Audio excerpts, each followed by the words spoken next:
સ્વાગત છે તમારું અમારી ચેનલમાં। આજે તારીખે 2 અને રાતના તાજા હવામાન સમાચાર જોઈએ 12 વાગ્યાના। તો બંગાળની ખાડીની સિસ્ટમ અરબ સાગરમાં જઈને મજબૂત થઈને ફરી પાછી વળતા સૌરાષ્ટ્ર ગુજરાતમાં ભારે વરસાદ જોવા મળ્યો ગઈ 36 કલાકમાં। ત્યારે આગામી દિવસોમાં ફરીથી એક વરસાદી સિસ્ટમ આવશે। અંબાલાલ પટેલ દ્વારા હમણાં જ આગાહી કરવામાં આવી, તેને લગતી વાત કરીશું આ વિડીયોમાં મિત્રો।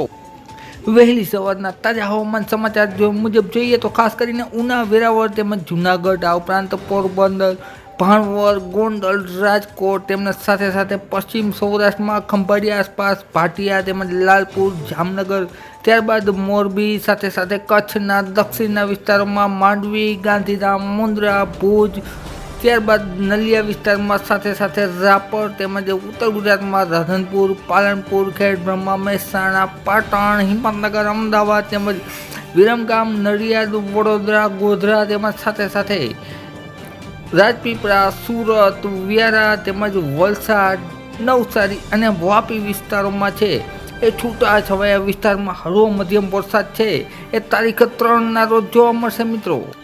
ત્યારબાદ મિત્રો 4 તારીખની વાત કરીએ તો અંબાલાલ પટેલની આગાહી મુજબ ખાસ કરીને દક્ષિણ ગુજરાતમાં સુરત, વલસાડ, વ્યારા, રાજપીપળા તેમજ નવસારી, આ ઉપરાંત વાપી, સાથે સાથે વડોદરા, ભરૂચ વિસ્તારમાં તેમજ મધ્ય ગુજરાતની વાત કરીએ તો દાહોદ, ગોધરા, નડિયાદ, ધોળકા તેમજ સાથે સાથે અમદાવાદ અને ઉત્તર ગુજરાતમાં પાલનપુર, ખેડબ્રહ્મા, હિંમતનગર, મહેસાણા, અરવલ્લી જિલ્લામાં, સાથે સાથે સૌરાષ્ટ્રની વાત કરીએ તો સુરેન્દ્રનગર, ચોટીલા, બોટાદ તેમજ જસદણ, ભાવનગર, આ ઉપરાંત અમરેલી, ગોંડલ, જૂનાગઢ, રાજકોટ, સાથે સાથે ગીર વિસ્તાર, વિસાવદર, કેશોદ, માંગરોળ, પોરબંદર, કુતિયાણા, ઉપલેટા, ધોરાજી તેમજ સાથે સાથે લાલપુર અને ભાટિયા વિસ્તારમાં તેમજ દ્વારકાની દરિયાઈ પટ્ટીમાં છે એ હળવો મધ્યમ વરસાદ જોવા મળી શકે છે, જેમાં દક્ષિણ ગુજરાત અને મધ્ય ગુજરાત, આ ઉપરાંત ભાવનગર જિલ્લામાં છે એ ગાજવીજ સાથે પણ વરસાદ પડી શકે છે મિત્રો 4 તારીખના રોજ।